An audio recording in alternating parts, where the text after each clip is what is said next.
Haiti's devastation becomes clearer as information emerges from remote parts of the country.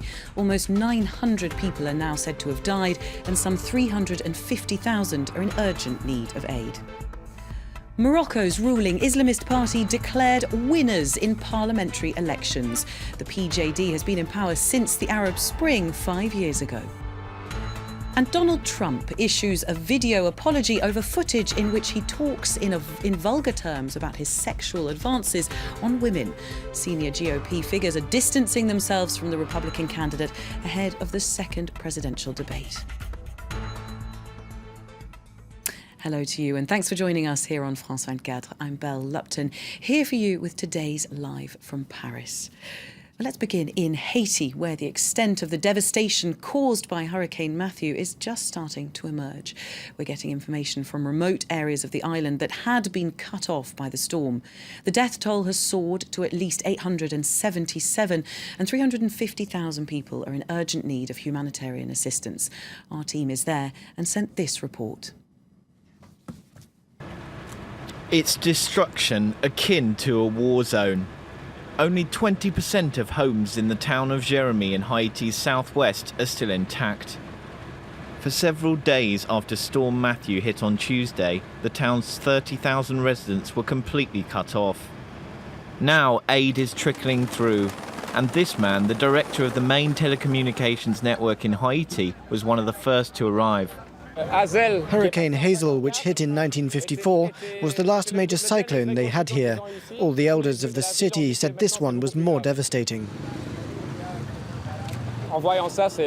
You can see everything's been destroyed. Yesterday when I came, it was still flooded. Oh yes, that's a body. Victims are still being discovered. But authorities say there are delays to the death toll updates due to poor communications. Fortunately, Michel, his wife and 4 children are safe. This was a bedroom. From 4 o'clock, the strong winds began to come at us. Parts of the house began to fall, so we decided to escape. We had barely left when it collapsed. In 2010, I was living in Port-au-Prince when my home was destroyed. For us, it's as if the nightmare has begun again. Martin Balter and his team are working to restore the telephone networks. Okay? Good chance. Good luck. But it will take much more than that. The UN estimates that over 350,000 Haitians are in need of emergency aid. Well, since hitting Haiti, Hurricane Matthew has been continuing its journey up the southeast coast of the US. It's caused major flooding in Georgia, and it's now battering South Carolina. 4 people died in Florida, the first US state to be hit by Matthew, and more than 1 million people are still without power there. Rudeba Abbas reports. They were warned it was coming, but no amount of precaution could have prepared them for its impact. Despite being downgraded to Category 2, Hurricane Matthew relentlessly refused to go away quietly. It surged ahead onto the southern coastline of the US, causing widespread flooding in Florida. As it ferociously ripped apart roofs and toppled trees, up to 1 million people are left without electricity. Despite authorities ordering millions of people to evacuate their homes, some chose to hunker down and ended up stranded in the destruction. How many kids are in there? 20? But Florida has been spared the worst of the storm. The rain and howling winds are rolling north towards the state of South Carolina in the quest for coastal erosion. Preparations are underway with 2,500 National Guardsmen being deployed, while up to 350,000 people have been successfully evacuated. So we are looking at major storm surges. We're looking at major winds. We are looking at wet grounds, which could be flood-like, like what we saw last year. And you know, when you have that, you have a lot of falling trees. So there is nothing safe about what's getting ready to happen. As Hurricane Matthew approaches, many are bracing for the worst, leaving them no choice but to batten down the hatches and wait for the storm to pass. The UN Security Council is set to vote on two rival Syria resolutions today. One from France calls for an end to the air raids on Aleppo. It's likely to be vetoed by Russia. The other, a last-minute resolution from Moscow, is seen as a strategic move to force Western powers to use their veto. The French proposal is very hastily put together, and I frankly believe that this is designed not to make progress and take the situation of the current stalemate and not to help Stefan de Mistura, but to cause a Russian veto. Because, which I tried to explain, it is unprecedented for the members of the Council to ask a permanent member of the Security Council to limit its own activities. Of course, this is open for discussion, but there are two strong pillars. The first one is the ceasefire and the no-fly zone over Aleppo, and the second pillar is access for humanitarian aid. We are not giving up.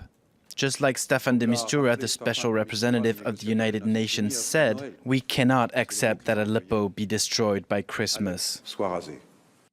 That was the French foreign minister speaking there, and before him, the Russian ambassador to the UN, both giving their points of view on that Syria resolution in the UN today. Now, two suicide bombers have died after detonating their explosives in Turkey's capital. There are no reports of any further casualties. It seems the police called on the suspects to surrender before they detonated. It's unclear at this stage whether the bombers had any connection to the outlawed Kurdistan Workers' Party, which has resumed its 32-year fight against the state in Turkey's southeast. But Ankara's governor has pointed the finger at the PKK. We know the identity of one of them. The woman's identity has not been established yet. As you know, the links and the organization are very tangled. The materials used, the construction, and the way it was planned seem to point to the PKK. We will know more in the coming hours. That was Ankara's governor speaking there. Morocco's ruling Justice and Development Party has beaten its main liberal rival in parliamentary elections. That's according to the Interior Ministry. The Islamist PJD won 125 seats, while its rival, the liberal PAM party, secured 102. It'll still have to form a coalition in order to govern. The PJD has been in power since protests inspired by the Arab Spring started 5 years ago. France 24's Chris Moore is in Casablanca. He has more on the challenges facing the PJD. Well, attention now turning to what kind of governing coalition could emerge. A number of options available to the PJD. They could once again team up with the Liberals and Socialists. Or there's the option of Istiqlal, the conservative movement which quit the government back in 2013.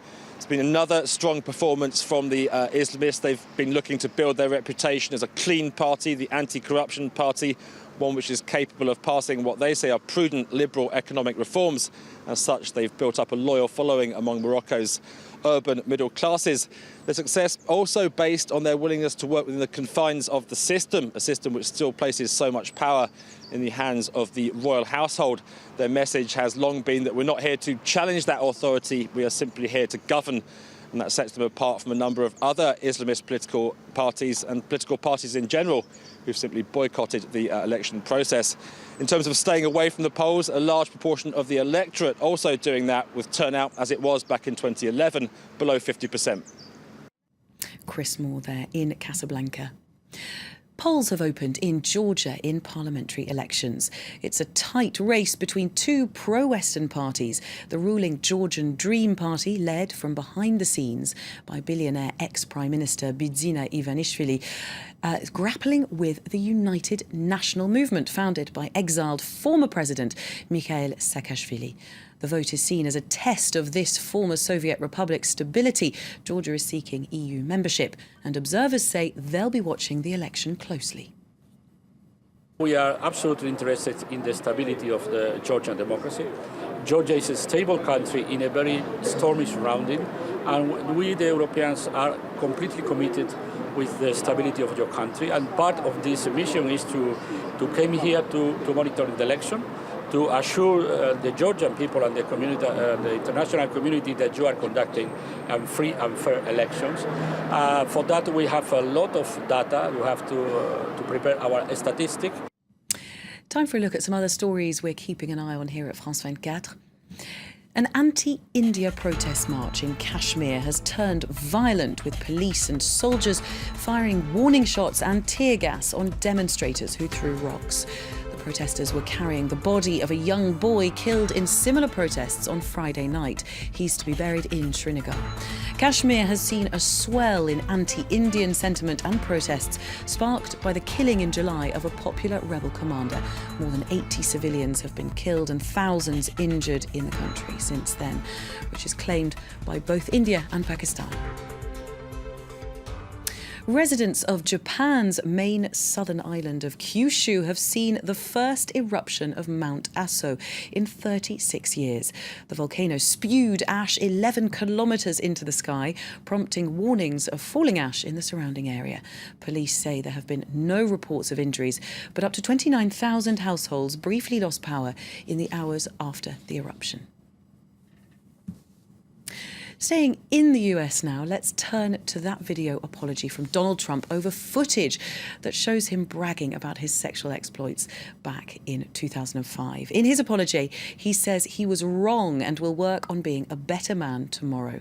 The Republican presidential candidate is under fire from both sides of the political divide over the offensive and disparaging language he uses in relation to women. Anyone who knows me knows I moved on her, actually. You know, she was down in Palm Beach. I moved on her, and I failed. I'll admit it. Whoa. I did try and her. She was married. I gotta use some Tic Tacs just in case I start kissing her.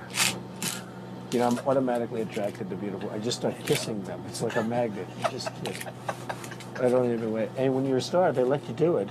You can do anything. Whatever you want. 48 hours away from the second presidential debate, Trump will have to work hard not to start on the back foot. Our US correspondent Gallagher Fenwick looks at the Republican candidate's record with women. Between Trump and women, it's an uneasy relationship to say the least. But within his own party, some of Trump's women supporters stand by him no matter what. Interviewed before the latest scandal, they brush away the accusations of misogyny and sexism. We can't be distracted by minutia, and that's what I call it, minutia. As a woman, I've worked in the man's field for many, many years, and I think that worrying about those little issues is not professional. It is not what we need right now for our country. We have to worry about our future. You're here for a reason, so go with your... Hello, Tricia speaking. Tricia Cunningham is a Donald Trump supporter through and through. Like many of her fellow campaigners, she downplays the issue of sexism and describes her candidate in a more positive light. This man is multitaskable, like women. He's very respectful to women. And we support him for that reason, you know, and he's more in tune to what we need and what we require as women for our future, for our children, and for our grandchildren too as well. A few miles away, the owner of the Trump house strongly rejects the idea that a large majority of female voters could have backed away from the billionaire's campaign. There's a lot of talk of women distancing themselves from your candidate because... I don't believe it. That's absolutely not true. If you would spend a weekend here, you would see so many women, and they really have a very powerful voice and opinion, and they are really, really behind him. Hi, welcome to the Trump house. Trump has lost the support of many high-profile members of his party during his campaign. If his female voters were to also withdraw their support, the race to the White House could become rather complicated for the Republican candidate. And staying in the US, it's a phenomenon that's reared its head in several different parts of the country, and it's enough to give you goosebumps. Now, Now, 2 of the creepy clowns cited this summer have officially been charged with disorderly conduct. 2 18-year-old women in Michigan are being held in a county jail after they dressed up as clowns. Yes, it's a prank that seems right out of a horror novel. But if you're in the US, you may remember that over the summer, police began getting reports of clowns lurking by roadsides and trying to lure children into the woods. Well, it seems now that the police is out to get those clowns. And that's it from me for now, but I'll be back in 15 minutes with all the latest. Do join me then if you can.